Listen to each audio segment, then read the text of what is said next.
Hello everyone, this is Raisi again, and thank you for tuning into my channel. This is the Quest for Wealth.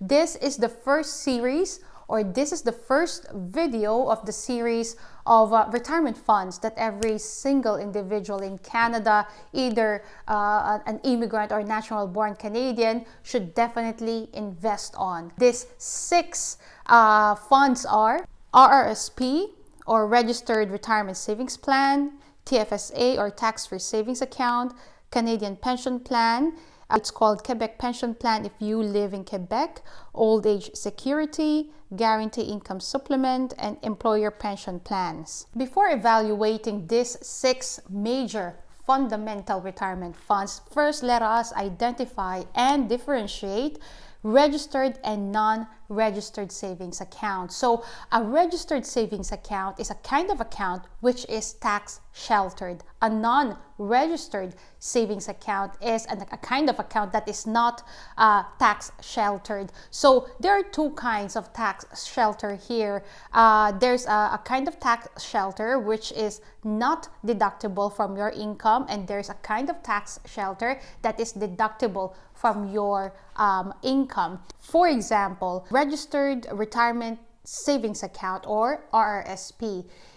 If you earn $50,000 a year and you decided to invest $1,000 on your RRSP, this amount of $1,000 will be deducted from your annual salary of, or annual income of, $50,000, and therefore $49,000 is considered to be your actual income for that year, and therefore your tax will be lower. For a tax-free savings account, whatever you put or you invest on your TFSA, it is not deducted from your income. Whatever your income is still considered to be your income, and therefore it doesn't matter if you put in $5,000 or $3,000 or $2,000 on your TFSA, that amount will not be deducted from your income, and your income would still be considered as a full amount, and that full amount is deductible or taxable. So therefore, we move on our first RRSP, or the Registered Retirement Savings Plan. So RRSP is tax deductible, meaning, as I mentioned a while ago, that if you were earning $50,000 and you decided to invest $1,000 on RRSP, the $1,000 contribution will be deducted from your annual income, and therefore $49,000 will be considered as your income, and $49,000 is the amount that will be taxed or per annum basis. Now, that is one of the benefits of RRSP. Another benefit of RRSP is that you are able to withdraw from this account at any time if your account is not on a locked-in kind of plan. So you can withdraw it anytime you need money, essentially, from this account. But the disadvantage is that whatever amount of money you withdraw from this account will have to be considered as an extra income when you place when you submit your tax by the end of the year. Now, the whole concept of RRSP is that individuals try to lower their taxable income by contributing to RRSP, and by the age of retirement, that's the time that individuals are recommended to withdraw money from it, because during the time when they make the withdrawals, when they are already retired, then it's expected that the tax bracket of the individuals are lower, and therefore the tax on those withdrawals will be lower as well.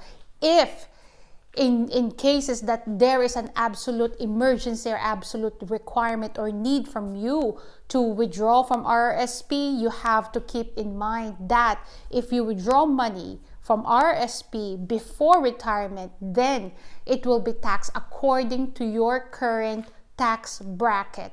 But if you withdraw it during the time that you're already retired, then the taxation on that will be basically considered, or will be based on whatever your tax bracket is during the time that you're already retired. Predominantly, your income bracket will be lower when you are not working anymore as compared to if you are working. So that is the benefit of RRSP. One major factor that you have to consider is that the money that you put into RRSP will have to be invested, of course, in order for it to earn or to have gains. The Canadian market, or the stock market of Canada is very small. It's less than 3% of the world's entire equity market. The US market, or the US stock market, is the biggest one that we have worldwide, and therefore it only makes sense to participate in the US equity market. RRSP is considered as a registered plan or as a retirement plan in the US. It is a retirement plan in Canada as well, and therefore if you invest in US equity using your RRSP, you are not placed with withholding tax, because it is considered as a retirement fund in the US. And therefore, for me personally, what I do is that my investments on US equities are mostly placed on my RRSP. As a matter of fact, I maximize my RRSP every year, and all my contribution on RRSP, well, 100% of it really are invested on the US equities. It's all US equities because the US market is huge. I will not be taxed either my investments or earnings on the US equities, because it is a retirement plan, and it is eligible as a retirement plan in the US, and it is also not taxed here in Canada. Well, it is not taxed here in Canada right now. The moment I withdraw from it at retirement age, it will be taxed, but at least I keep all the earnings within the account, and the investment stays there for as long as I don't need it yet. So that's how I invest on my RRSP. It's predominantly and mostly US equities. Thank you again for tuning into my channel. I hope that this video was of value to you. If you gained value on this video, please consider to like, share, and comment, and subscribe, of course, and so you are able to receive notifications whenever I publish a new video. Again, thank you very much indeed, and I will see you in the next video.